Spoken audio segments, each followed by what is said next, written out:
फिलहाल के दिनों में धरती के अंदर जो हलचल है वो थोड़ी तेज हुई है या ये सामान्य है? नहीं, ये हलचलें सामान्य है। जी। अभी आप देखेंगे कि हमारे यहाँ कुछ महीने पहले ही म्यांमार में भूकंप आया था। और बिल्कुल। उसके बाद अलग अलग जगह पे अलग अलग तीव्रता के भूकंप आते रहते हैं। तो बिल्कुल। प्लेट का मूवमेंट तो एक सामान्य है। पर यह कहना कि हर भूकंप का प्लेट से संबंध है, तो वो ऐसा नहीं है। प्लेट तो जिस जगह से जमीन के अंदर जा रही है, वो बात अपने आप में सही है। पर ये जो फॉल्ट हैं, जो दिल्ली के आसपास के फॉल्ट है, ये प्लेट की बाउंड्री से कम 400 से 500 किलोमीटर दूर है। जी। तो ये जो ऊर्जा जो प्लेट की, अगर जहां से प्लेट अंदर जा रही है, वो ऊर्जा जब पीछे की तरफ इकट्ठी होती है, तो उसमें कभी किसी फॉल्ट से तो कभी किसी फॉल्ट से वो निकलती है। ये तो इसका डायरेक्ट कनेक्शन प्लेट मूवमेंट से नहीं है, ये ऊर्जा जो इकट्ठी हुई है उसके कारण है। सर, जिस तरीके से आपने जिक्र किया कि डायरेक्ट कनेक्शन इनका प्लेटों से नहीं है, ऐसे में सर एक सवाल बार बार ये भी उठकर निकल आता है कि क्या जो जलवायु परिवर्तन इस वक्त देखने को मिल रहा है, क्या उसकी वजह से भी भूकंप आ रहे हैं बार बार? जलवायु परिवर्तन से इसका कोई संबंध नहीं है। जी। क्योंकि जलवायु परिवर्तन जो है पृथ्वी के ऊपर होने वाली क्रिया है। जी। और ये जो भूकंप, जो टेक्टोनिक भूकंप होते हैं, जी। ये जमीन के अंदर से आते हैं और इनकी गहराई अलग अलग होती है। ये 5 किलोमीटर से लेकर 400 किलोमीटर तक की गहराई से आ सकते हैं। जी। और जो डीपेस्ट अर्थक्वेक आया था वो 700 किलोमीटर की गहराई तक आया था, पर वो बहुत ही रेयर है। तो ऐसे में इतनी गहराई तक जलवायु का कोई प्रभाव नहीं पड़ता है। ये अंदर की हलचलें ही जो पृथ्वी को अपना आप में एडजस्ट करती रहती है, उसके कारण भूकंप आते हैं। और जहां तक प्लेट मूवमेंट का सवाल है, प्लेट मूवमेंट से डेफिनेटली एनर्जी उत्पन्न हो रही है। और वो एनर्जी कभी किस जगह से निकल रही है, कभी किस जगह से निकल रही है। जरूरी नहीं जी। कि एनर्जी जहां पे प्लेट अंदर जा रही है, जहां पे प्लेट बन रही है, वहीं से निकले। वो जहां से भी वो एनर्जी प्लेट पीछे की तरफ डिस्ट्रीब्यूट करेगी या और किसी दूसरे एरिया में डिस्ट्रीब्यूट करेगी, वहां से अर्थक्वेक निकलते हैं, बनते हैं। जी।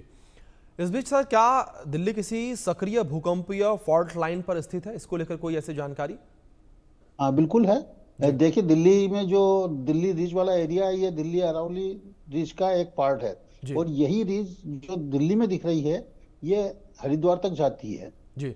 जमीन के अंदर ही अंदर वो जी। आपको दिल्ली के बाद नहीं दिखेगी, पर वो उसकी जो भूवैज्ञानिक प्रमाण है वो हरिद्वार तक जाने की है, तो इसको हम दिल्ली हरिद्वार रिज कहते जी। हैं। एक दूसरी इसी रिज की ब्रांच है, दिल्ली लाहौर रिज या दिल्ली सरगोदा रिज। तो वो जी। ब्रांच उस तरफ जा रही है। तो ये सारी की सारी रिज जो हैं, कुछ न कुछ सक्रिय हैं। तो इसके कारण एक तो ये सक्रिय फॉल्ट होगा, फिर सोहाना का फॉल्ट सक्रिय है, या दिल्ली मुरादा फॉल्ट सक्रिय है। ग्रेट बाउंड्री फॉल्ट जो ये अलीगढ़ के साउथ से जाता है, जी। वो भी, उसमें भी कुछ हद तक सक्रियता देखी गई है। तो ये कह सकते हैं कि दिल्ली के आसपास सक्रिय फॉल्टों की संख्या काफी है। जी। सर, जिस तरीके से आपने जिक्र किया कि दिल्ली के आसपास जो सक्रिय फॉल्ट लाइन है उसकी संख्या काफी ज्यादा है, उस पर दिल्ली स्थित है, तो ऐसे में सर दिल्ली वासियों के लिए, दिल्ली एनसीआर के लोगों के लिए कितनी बड़ी चिंता की बात ये? क्योंकि अगर दिल्ली को लेकर बात करें, नोएडा को लेकर बात करें, गुरुग्राम को लेकर बात करें और फरीदाबाद को लेकर बात करें, तो यहां पर सबसे ज्यादा हाई राइज बिल्डिंग्स मौजूद हैं। तो ऐसे में सर कितनी बड़ी ये चिंता? देखिए, चिंता तो बहुत बड़ी है। अभी जी। तक तो हमारे पास ये जो जितने भी भूकंप आए पिछले साल 2 साल में, वो बहुत छोटे मैग्नीट्यूड के थे या कम जी। मैग्नीट्यूड के थे। जी। पर इसका मतलब ये नहीं कि हमें बड़ी मैग्नीट्यूड के भूकंप नहीं आ सकते हैं। और एक अध्ययन भी किया गया था, जिसमें अगर 5 से 6 मैग्नीट्यूड के भूकंप आते हैं, जी। तो दिल्ली के आसपास के 6.5% मकान ऐसे हैं जो गिर गिर सकते हैं। और इससे बड़े यानी 84% मकान ऐसे जिसमें हल्का नुकसान हो सकता है। जी। तो ये तो 5 से 6 मैग्नीट्यूड है, पर अगर इससे अधिक तीव्रता का भूकंप आएगा, तो वो निश्चित रूप से ज्यादा एरिया को प्रभावित करेगा और ज्यादा नुकसान कर सकता है। अब सवाल यह है कि ये जो भूकंप आ रहे हैं, जी। तो इसके लिए हाई राइज बिल्डिंग को भी उस तरह से बनाया जा सकता है जो भूकंप अवरोधी हो। जी। तो सबसे जरूरी ये है कि जो भूकंप अवरोधी संरचना है, उसको कंपलसरी करना चाहिए दिल्ली डेवलपमेंट अथॉरिटी द्वारा, या आसपास की जितनी भी अथॉरिटी हैं, वो मिलके इस बात का फैसला लेके हम स्ट्रिक्ट रूप से इसका पालन कराएंगे। वैसे तो कागज पे ये जो डेवलपमेंट अथॉरिटी है, इनके नियम कानून कायदे सन 1960 से हैं, जी। परंतु इनका पालन नहीं हो रहा है। इसी कारण हमको नुकसान देखने को मिलता है। जी। तो इसलिए बहुत जरूरी हो गया कि इन संरचनाओं को, या जो मल्टी स्टोरी बिल्डिंग है, उनको परमिशन रहने की जब भी दी जाए, जब वो सर्टिफाइड किया जाए डेवलपमेंट अथॉरिटी से कि ये पूर्ण रूप से भूकंप अवरोधी रचना है, और जी। इसमें अब जो ज्यादा नुकसान होने की संभावना नहीं है। जी। डॉक्टर साहब, मैं आपसे रिक्वेस्ट करूंगा कि प्लीज़ आप मेरे साथ बने रहें। और हमने अपने सर्वे के दौरान अपने दर्शकों से कुछ सवाल पूछे थे और उसके किस तरीके से आंकड़े निकलकर सामने आए सर, वो अपने दर्शकों को हम बता देते हैं। हमने अपने सर्वे में सवाल नंबर 3 पूछा था कि ऊंची इमारतों में रहने वालों को भूकंप आने पर क्या करना चाहिए। तो इस बीच कुछ इस तरीके से ये जवाब निकलकर सामने आए हैं, आंकड़े निकलकर सामने आए हैं कि 13% लोगों ने ये कहा कि घबराना नहीं चाहिए, 12% लोगों का ये कहना था कि सुरक्षित स्थान ढूंढना चाहिए और 10% लोगों का ये कहना था कि लिफ्ट के इस्तेमाल से आप बचें और 52% लोगों ने ये कहा कि खुले स्थान पर आप जाएं। और इनमें से सभी पर 13% लोग अपनी सहमति जताते हुए नजर आए थे। खैर, जितने भी ये बातें हैं, सारी बातें सही हैं। भूकंप आने पर आपको भी इन्हीं कदमों को है जो उठाना चाहिए ताकि आप और आपका परिवार सुरक्षित रह सके।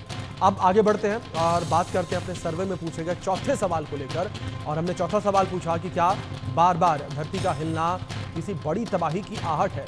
जिसमें 62% लोगों का मानना था हाँ, और 38% लोग ये कहते नजर आए कि नहीं, और 0% लोग कंफ्यूज नजर आए। यानी कि सबसे ज़्यादा मेजोरिटी की हाँ की 62% लोग ये कहते नजर आए कि जिस तरीके से भूकंप के झटके लगातार सामने आ रहे हैं, इससे बड़ी तबाही हो सकती है। डॉक्टर साहब का रुख करेंगे, डॉक्टर ए के बियानी जी, मैं आपका रुख करूंगा। ऐसे में क्या सर ये सही माना जाए कि जो ये लगातार भूकंपों की श्रृंखला देखने को मिल रही है, छोटे छोटे भूकंप आ रहे हैं, तो क्या ये इशारा करते हैं कि आने वाले समय में एक बड़ा भूकंप आने वाला है दिल्ली एनसीआर में, एक बड़ी तबाही हमें देखने को मिल सकती है? देखिए, जहां तक बड़े भूकंप की संभावना है जी उससे कभी हम इनकार नहीं कर सकते हैं, क्योंकि ये जी जोन 4 का एरिया है। अब सवाल ये है कि ये कब आएगा, किस वक्त आएगा, कितना मैग्नीट्यूड का होगा, इसका आज की तारीख में कोई प्रेडिक्शन नहीं हो सकता है। जी हाँ, ये जरूरी है कि हम अगर इसके लिए तैयार रहें तो वो तैयारी हमारे लिए बहुत जरूरी है। और सबसे पहला जो होना चाहिए तैयारी के, जब भी भूकंप आए तो सबसे पहले व्यक्ति को जी स्वयं की सुरक्षा करना चाहिए। अगर वो स्वयं सुरक्षित है जी तभी वो दूसरों की मदद कर पाएगा। बिल्कुल और इसके लिए जरूरी ये कि जो अगर हम घर में हैं या कहीं दुकान में या किसी ऐसी जगह है जहाँ पर छत है, तो सबसे पहले हमारे को ये पता होना चाहिए ऐसी कौन सी खाली जगह है जहाँ पर हम अपने सिर को और अपनी बॉडी को सुरक्षित रख सकें।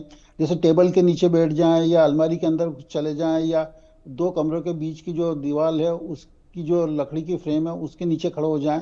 तो ये सबसे